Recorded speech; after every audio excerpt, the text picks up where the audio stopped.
This is Christopher. So today I'm going to go over From the Sea. I'm going to go over the process that I used. When I first started out, I did not have From the Sea in mind, as you can see here. Originally, it was going to be the autopsy of Howard Phillips. Howard Phillips being Howard Phillips Lovecraft's first and middle name. I was going to have the viewer looking at the Lovecraft's body on a gurney, basically, as if he had an autopsy with all of these creatures and tentacles and stuff coming out and going off to the right here, as you can see. And off to the right was an opening, basically into another dimension. So there, his interior creeps are going out, and other creatures are coming in. And I wasn't digging that, so I started going in this direction with the sea, because I really like the Dagon and just some of the imagery from that, and the shadow over Innsmouth. Just the idea of these creatures that, or these people, I guess, that become creatures that go out into the sea or come back from the sea, depending on which stage of their evolution they're in. So I started sketching out these different sea people, I guess you'd call them, or deep ones, I guess we might refer to them as, and started putting that together. I knew that we wanted some kind of big eyes and the big fish lips, because that's something that Lovecraft mentions, and kind of the soft, squishy bodies. So I started laying that out. And here I'm just basically just working on what I really want their faces to look like.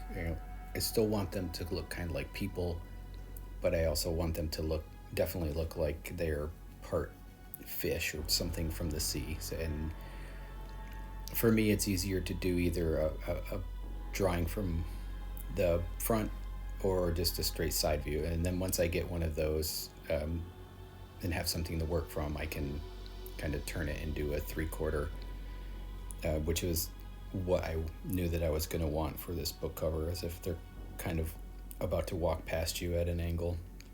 So here you can see I'm still working out the head shapes, and I keep going from blue to red, basically just so that I can keep drawing over top of each previous drawing and making changes and not be too confused by it. It's kind of like a onion skinning technique that's used with animation. So being able to see, what I had done previously and then work over top of that, and just basically just drawing it over and over and over again until I really got something that I liked.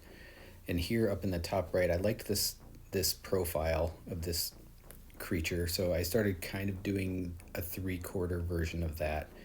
And then I realized that I wanted the mouth open, but it was getting too droopy, so I started cleaning some of that up, dropped the background back in place to start to be able to place things. I thought that this was how I was going to want it, so I started doing more light and shadow on this guy on the left, but I still wasn't feeling it. The mouth was kind of weird. You can see here, and I'm bringing the red back in to start drawing over it again, because I still didn't really like it. Here I'm fixing it again with the red. You can see I'm kind of carving out some of the mouth features, adding in the teeth. I liked the shape here, so I started doing that. Getting the face built in a little bit more, and then adding in the flabby chin, and some of the details around the eyes. And this was the one that I was really starting to like, so kept going with this. Got the body kind of back how I wanted it, and then just started. Wasn't sure about it still, so kind of did a larger version of this guy in the middle, because I liked how he turned out. So I started doing a more detailed version of him to see if I might want to go in that direction, because I kind of liked the longer, nose area, just how it was a little bit more extended out onto the mouth.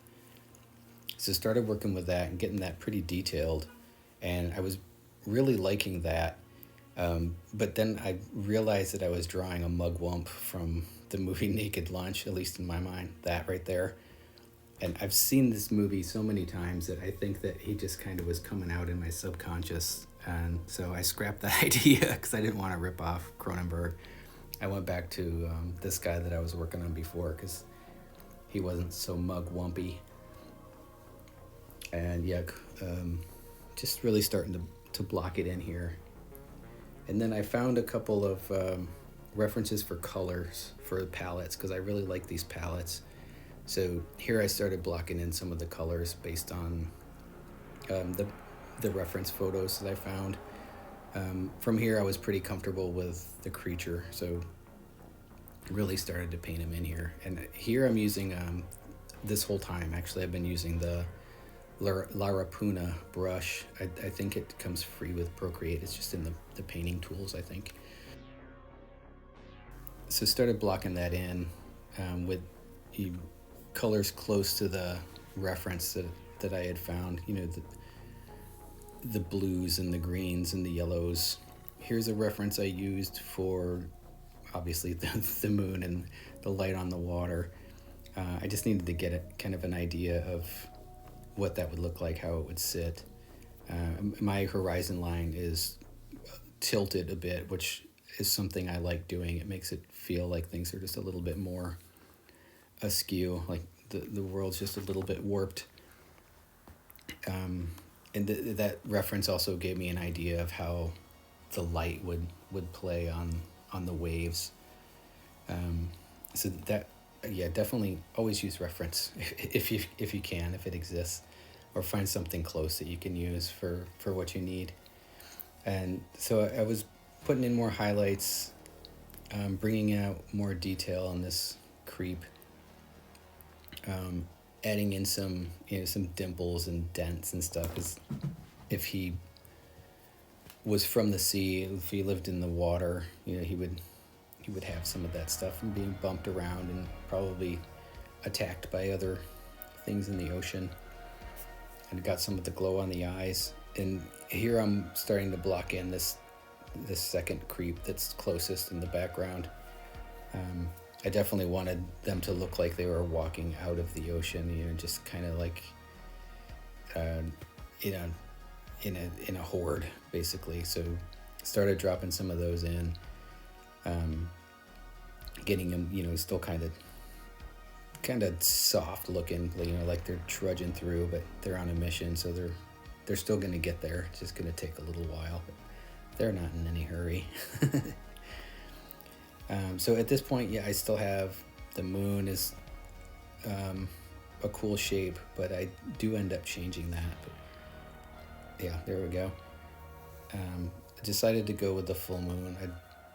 I don't know, I just like full moon, and it just seems so much more appropriate with what's going on, in these creatures coming out of the sea.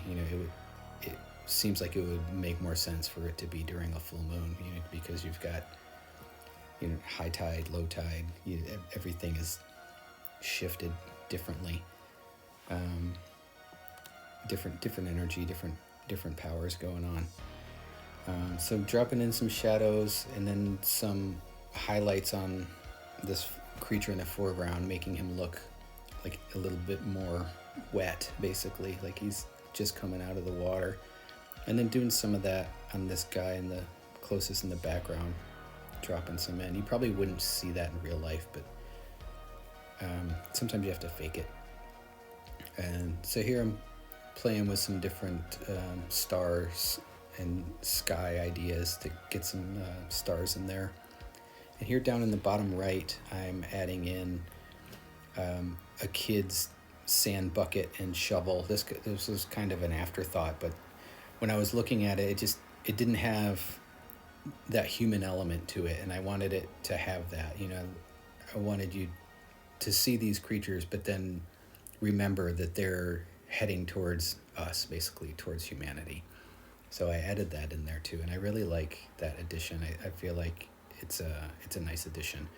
It just, you're kind of like, oh, what's going on? But Were there kids involved? I hope not. Whatever. Just more of a personal experience. And this is almost the finished piece. The name changed in the bottom right, but here's some textures and stuff, and that's pretty close to it. And this awesomely creepy music that you're listening to right now that I've been playing throughout the recording is by White Bat Audio. It is royalty-free music that you can find on YouTube, Spotify, etc. Be sure to check them out. Thank you.